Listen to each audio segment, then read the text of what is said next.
Hi, you just got your genetic testing back that says that you're predisposed to type 2 diabetes. I'm sorry, that can be pretty scary, huh? That doesn't necessarily mean that you're sick, and it doesn't even mean that you have diabetes.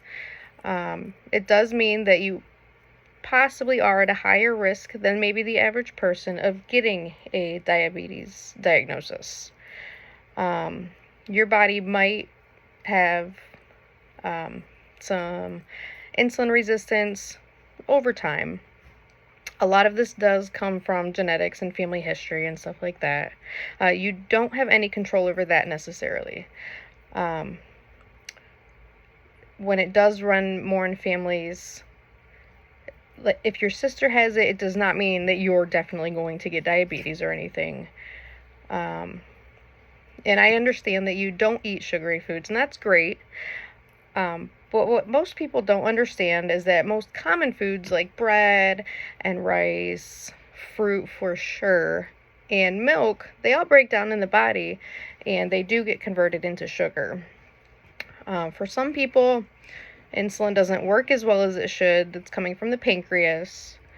So it means that your sugar that's broken down from your food is it's in the bloodstream for longer, and it doesn't move into the cells like it should, which does cause your the blood sugar levels to rise. So it's not necessarily just from like sweets and desserts. But the best part is that being predisposed is not the same thing as having diabetes. It's more of a warning to fix things before it's too late. There's plenty of people that do get results back saying that they are predisposed that never actually get a diabetes diagnosis. Things that you do have control over are staying active, keeping your stress level at a minimum, which is pretty difficult this day and age, I understand. Eating adequately, including low-carb diets, and ensuring your diet does have enough nutrients like magnesium and vitamin D and everything. And make sure you're getting enough sleep. Sleeping patterns are huge for diabetes. If you're more of a morning person, it seems like morning people have like less of a risk of being diagnosed. Your the circadian rhythm is more in balance than as compared to a night person.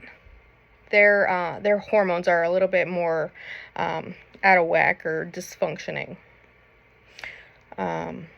Knowing this information early on is such a good thing, and it gives you control over the situation rather than trying to gain control after it's all said and done and you do have a diabetes diagnosis.